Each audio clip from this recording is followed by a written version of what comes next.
Isang mabilisang tuna sandwich. Oh. Mayonnaise at saka ano yan, no?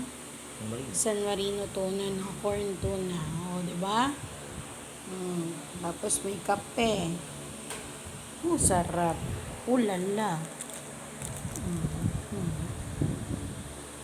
Yeah. Yun ang aming lunch. Gising pantanghali. Ayan na tuloy ang lunch. Ano yung sa'yo? Pakita mo yung sa'yo, Han. Yung tinapay mo. Ayan. Nabili niya sa bakery. Butter toast. Butter toast. Toasted bread. No?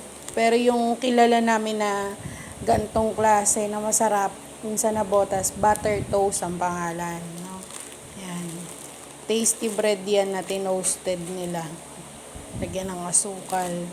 Na napakasarap tamang isaw-saw sa kape. So, yan ang aming lunch. Ito ay combination lang ng mayonnaise and tuna. Yan, kasi na-miss ko. Pabili ako bowling. Siyempre, may kape ako dyan. Yan.